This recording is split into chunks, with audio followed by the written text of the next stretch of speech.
It was a crazy season opener for the Dunlop series, filled with carnage and upset, as well as celebrations for some. Now, similar to the main game, the Dunlop series have also experienced a lot of new things this year. Some fresh faces have joined the category. Cars are fresh from the supercars paddock from last year and have been reinvigorated as Super 2 machines with the ZB Commodore and the Mustang. And then Super 3, they're now using the cars that were previously used in Super 2, which is the VF and the Nissan Altima. And what a crazy track to start it all here at Newcastle. It's beyond bumpy. It's basically the Monaco of supercars. So basically, it's a birth by fire, or trial by fire, as they say. Now, in order to compete in the main game, you have to prove yourself and take risks. And let me tell you, drivers this weekend definitely made sure they had a crack and to prove that they deserve to be in the main game. Now, unfortunately, both races this weekend were shortened due to crashes and time certain. Saturday's race started fairly cleanly with Jack Perkins passing Cooper Murray to lead the race. Of course, Cooper Murray actually managed to get pole position for that one. Unfortunately, young Nash Morris experienced a severe left front suspension failure, which unfortunately ended his day quite early on in the race. Cooper Murray was finally able to pass the experienced Jack Perkins for the lead at the end of lap 6 and was able to lead till the end. However, the safety car was brought out the following lap as Jason Gomersall in Super 3 found the barriers at turn 7. And then, unfortunately, Aaron Love wasn't able to react in time and ended up joining him there. But he would have been able to get out if it wasn't for Jordan Sinney, who also had trouble with turn 7 and didn't react in time and unfortunately rammed into the back of Aaron Love.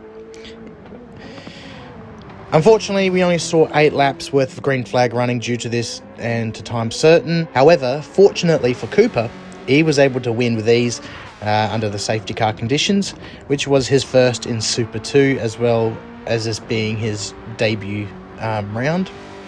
Now we're just going to have a quick look at the results. So obviously Cooper Murray takes the win for race 1, followed by Jack Perkins for Erebus Motorsport, and then Zach Best rounding up the top 3. Now, of course, Zach Best isn't with Tickford this year.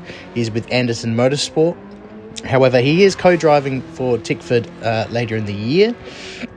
Kai Allen, of course, Super 3 driver, he used to be in Super 3. He almost won the series last year. However, he did have an incident on the last race, which was tragic.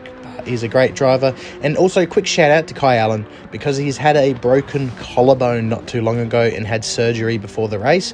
So basically, he's showing his inner Gisbergen. That's what I like to say. So great work for him. Amazing effort to not only race this crazy circuit, but to also come home with a good result. Jay Hansen in 5th. Brad Vaughan, the Super 3 champ from last year, come home in 6th for Tickford. Then Matt Charter in 7th. Wood in 8th, the Walkinshaw Andretti United car. Robotham in 9th, and then Cameron Crick rounding up the top 10. And then heading up down to 11th, we've got Zach Bates, who's in the other Walkinshaw car. Lockie Dalton, Aaron Seaton, Zane Mawson 14th. And then we start heading to the Super 3 part. So Cameron McLeod won Super 3 that day. However, the next day, he actually lost that win due to a bump he gave to Job Stewart, who actually technically is the winner for that race. Cameron McLeod ended up finishing 5th in the Super 3 category. So technically Job Stewart, who was after him, has won. And then I guess second place is Matthew McCutcheon. And then Jet Johnson in 3rd. So thanks to that, he's been able to get a podium in his rookie round, which is amazing. Good work by him.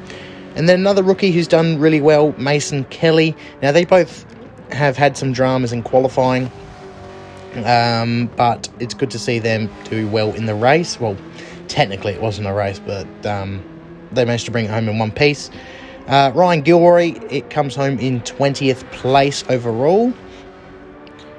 And then Aaron Love, Chris Smerden, Callum Walker in 23rd. 24th was Ellie Morrow, the other Tickford driver. Now, she had actually had a spin at turn 8, I believe, or turn 6, and she struggled to get it into reverse. It seems like the Tickford guys have had trouble getting the car into reverse, but she managed to get underway without any issues.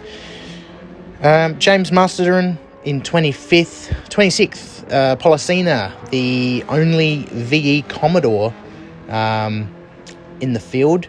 And then 27th was Jason Gomersall, finishes 2 laps down. Jordan Sinney, and then Nash Morris, rounding up the 29. So that's your Saturday action. But unfortunately, similar to Saturday, Sunday didn't have a lot of racing due to more carnage at turn 7. So the start of the race was a bit chaotic this time around, with Ryan Wood, who is Walkinshaw's driver. He managed to get pole position for the race, a first time ever for him and for Walkinshaw Andretti United. But unfortunately, he got a poor start off the line, which gifted Zach Best the lead into turn 1. Matt Charter locked the fronts and just did a massive dive bomb into turn 1. However, he managed to pull it off fairly cleanly. They did go 3 wide, Aaron Love himself and Ryan Wood. There was a bit of contact, but they all got away fairly well. The race then began to calm down a bit as Zach began to create a gap on Aaron Love, who had a much better day than Saturday. It was a disaster of a day for him. He basically ended up getting 50 seconds worth of penalties on Saturday, not because he was involved in so many incidents with qualifying and race. It's not the best way to start your season. But Sunday was a much better day for him. Lap 6 is where the race technically ended, as the safety car was brought out once again after a massive pile-up at turn 7.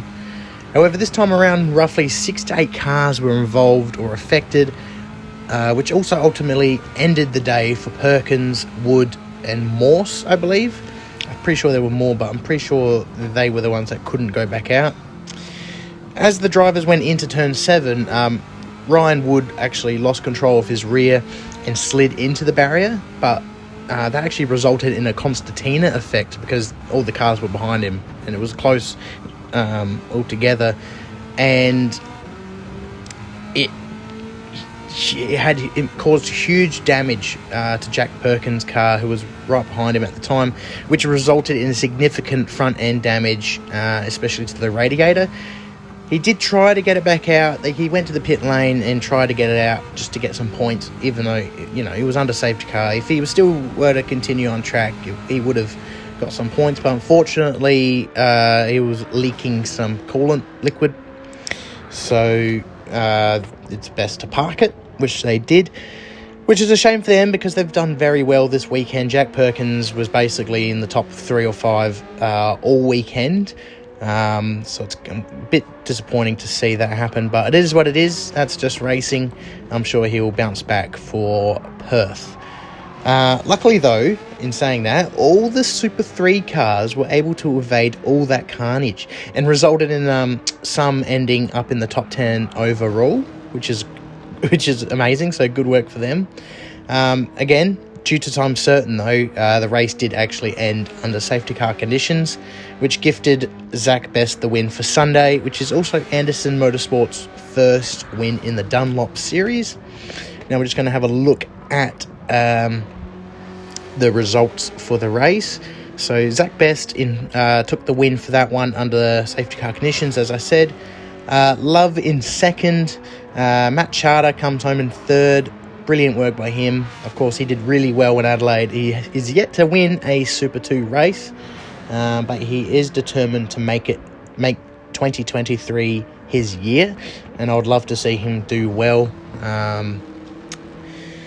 Hansen in fourth, and then Cooper Murray, yesterday's winner, rounds up the top 5. And then sixth is Kai Allen, Aaron Seaton, and then eighth is Super 3 winner, Cameron McLeod. and then followed by Job Stewart. So similar to yesterday, except because he didn't get no penalties, he was actually able to win the race. Gilroy in 10th, 11th, Jordan Sinney, 12th was Johnson, 13th was Kelly, 14th was McCutcheon, 15th was Walker, 16th was Morrow, and then Smearden. Nash Morris finished in 18th. Bit disappointing start to his season, unfortunately. He had a rough year last year in Super 2, and it's a shame to see him have so many dramas this weekend. None by his own fault. The only time he actually just made a little mistake in the Sunday race where he went off, I think, in that downhill section of the track. I think that was turn 11 or turn 12, one of the two, the downhill one. Went a little too hot down there, but overall, he's just had no luck, unfortunately. So hopefully he has a better round in Perth. He did really well in Super 3 in 2021, so I'm excited to see what he can do this year with the ZB Commodore. So let's hope he can have more luck. 19th was Mastron, 20th was Jason Gomersall, 21st was Bates, and then 22nd is Robotham. And then here are the non-finishers, Zane Morse in 23rd, 24th, Jack Perkins, and then we got Wood in 25th. And unfortunately, that's actually all I got for now in terms of results. But, yeah, everyone crashed. But, yeah, that's basically it, really, for the weekend. Of course, the next event will be heading to Perth. So I'm curious to see how they go there. But that's not for a little while now. They have a little bit of a break, I think a month or so. So I guess they'll get prepping and practicing and ready to go again. So that was my Super 2 debrief for the Newcastle 500. And so what I'm going to do is if you actually do listen to the podcast on Spotify and Apple Podcast, this chunk will actually be joined in with my Supercars debrief. I just feel like doing it separate for YouTube, just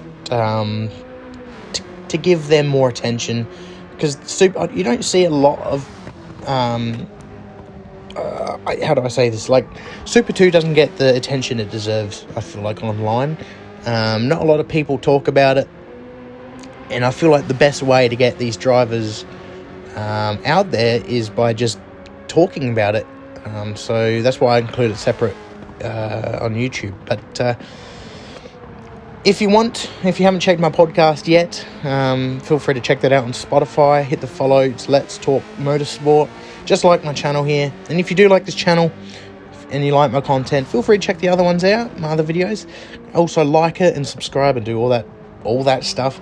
Now tomorrow, I'm hoping tomorrow I'll bring out my Supercars debrief, where I'll go through their races and also my opinion on how Gen 3 went, and my take on I'll call it controversy, on opinions and supercars. If you know, you know. But I'll get into that in another day. But I hope you guys enjoyed this. Stay tuned for more. Have a good one. Bye.